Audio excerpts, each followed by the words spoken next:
my mentor, Mark Lovell, alav shalom, on high holidays, he'd have sermon suckers. Right before, he'd give them, but I don't think he can give kids lollipops anymore. You're not allowed to do anything, but okay. But sermon suckers.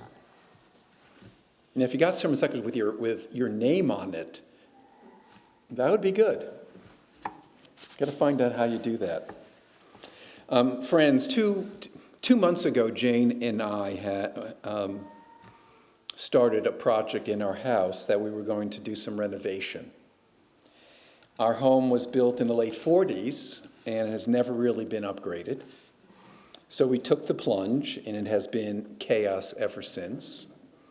People coming in and out of our house, one expensive surprise after another. And we have a very well-meaning, I guess, I'm going to put contractor in like the biggest quotation marks possible. General contractor, I'm not sure.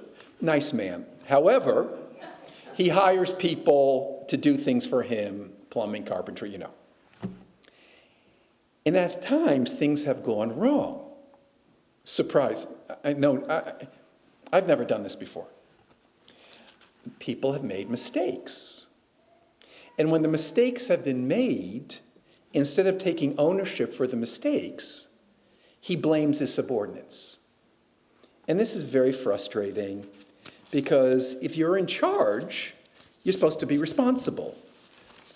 He's a nice man, but he certainly hasn't learned that. And at some point when this project is far in the distance, I need to tell him that. But I'm a rabbi. I'm not I don't give pep talks to contractors. That is what Moses shows us in the last section of the book of Exodus.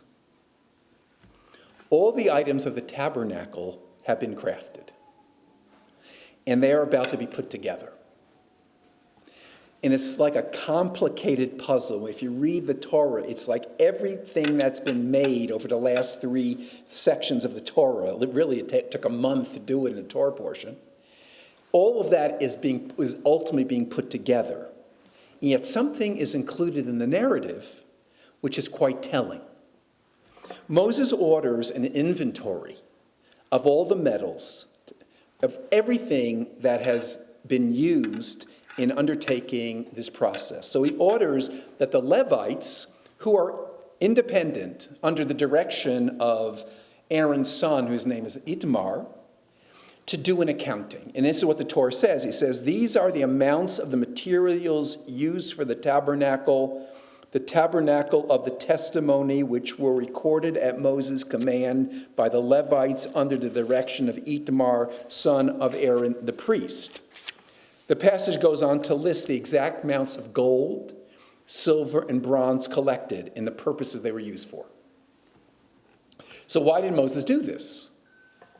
It really has nothing to do with anything. The Torah says they gazed after Moses.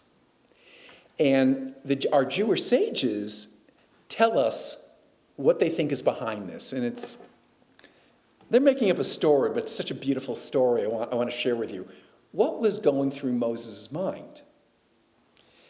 This is it. People were criticizing Moses. They used to say to one another, look at that neck. Look at those legs. Moses is eating and drinking what belongs to us. Look, all that he has belongs to us. And the others would reply, a man who is in charge of the work of the sanctuary, what do you expect? In other words, he's going to take advantage. What do you expect? That he would not get rich? And as soon as he heard this, Moses replied, by your life, as soon as the sanctuary is complete, I will make a full reckoning with you. In other words, I will prove to the community that I acted appropriately. Moses' issue is a detailed reckoning to avoid coming under suspicion that he had personally appropriated some of the donated money. And let's emphasize that the accounting was not undertaken by Moses himself, but really by auditors, the family of the Levites under Itamar's control. In other words, by people who were independent. There was no hint that anything was done out of the ordinary, that some of his behavior was inappropriate. And yet Moses feels obligated. It is precisely the fact that Moses did not need to do what he did that gives this passage its force. There must be transparency and accountability. He was saying in the end, in this complex process, the buck stops here, and I need to be held accountable. Now let's jump 3,000 years to a really painful subject, the Boeing Company. The Boeing Company was a gem of American ingenuity. And I love things about aerospace. Ask my wife, she doesn't understand me when it comes to this. But I spend a lot of time reflecting on this, don't I? Don't tell them how much. Okay. Boeing was the gold standard of the aerospace industry. The 707 created the possible safe international travel. I remember going to Israel on a 707 in 1969. It was like I was going in a golden tank. Boeing made the Saturn V rocket that sent people to the moon. Boeing created the 747. What happened to Boeing? They created this 737 MAX airplane to compete with the European Airbus. They cut corners, and instead of creating a new plane, they recklessly modified an old model, put on new engines that saved fuel, which were too large, and therefore they had to move the engines forward on the wing. That created an imbalance. And they saved money by changing the software so that the new plane flew like the old plane, but they didn't tell anyone, especially the pilots. I mean, just think how insane this is, really how evil it is. Engineers warned the higher-ups that things were not safe, and they fired those people. And the new software led to 2 deadly and avoidable crashes. And initially, they did not want to even accept that there was a problem. Boeing committed to pay $2.5 billion, most of it in the form of compensation to its customers. Yet, the Justice Department agreed to drop the charges accusing Boeing of defrauding the Federal Aviation Administration by withholding information relevant to its approval of the MAX. I don't quite understand that. But no accountability? What about some murder charges? It turns out that the Boeing 787, these big Dreamliners plant in North Carolina, has pushed its workforce too quickly to turn out planes.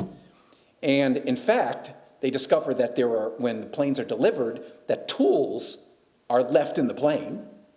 And there's a trial going on now, and one of the key witnesses committed suicide this week after testimony.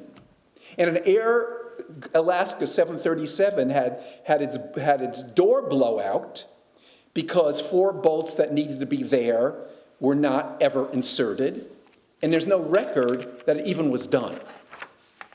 The Federal Aviation Administration has found gaps in Boeing's safety culture, and I quote, including a disconnect between management and employees and fear among employees about retaliation for reporting safety concerns. The bottom line is that Boeing is delivering planes that they know are not safe, and the FAA is permitting this. A lack of accountability? Now, what is an accountability culture? It's first to have pride in what we do. We do what is right, not because we get rewarded for it, but a sense of accomplishment. Second, not making decisions based only on our own self-enrichment. Third, accepting ownership of mistakes instead of running away from them. Fourth, having standards that will not be violating, holding people accountable to those standards, and people who seek to maintain those standards are encouraged. Our accountability in our culture is melting away. Look at the Supreme Court. The justices do not want to be held accountable about gifts that they have received from people who have political agenda or potential business before the court. We have this in academia. A survey of 223 tenured professors showed 48% of them agreed that grade inflation is a serious problem. 47% agreed that academic standards have declined in recent years. Accountability? Do we believe that our representatives and senators feel accountable to the people they serve? Does it matter to them that they do a good job? They cannot even pass a budget every year. Accountability? When Israel was attacked by Hamas terrorists, it was a failure in the government of Israel. In a just world, Netanyahu should have resigned. But what did he do? He blamed everyone but himself. Colin Powell would use a variation on the Pottery Barn rule: you break it, you own it. Relating to the Iraqi war, he said, "You're going to own it, and we're going to be responsible for 26 million people standing there looking at us, and it's going to suck up a good 40 to 50% of the army for years. It's going to take all the oxygen out of the political environment." Accountability? Moses had it right. Taking ownership. If we are in charge, be in charge. Be transparent. Don't do anything that we would be afraid that others would know. And if they did know, they would think less of us. If something goes wrong, don't find someone to blame, accept responsibility, apologize, and fix it. Now, we're living in an unnerving time where there is a lack of trust. People don't have confidence in so many of our institutions. I made a list of them. I said, people don't want to hear it. It'd be too depressing. The solution, however, begins with us. Our ability to say, I am responsible. I am trustworthy. Ask me a question. I have nothing to hide. I have no intention of blaming someone else. When I mess up, I will fess up. And I'm willing to accept the consequences for the responsibilities that I've accepted. Is that so hard? Shabbat Shalom.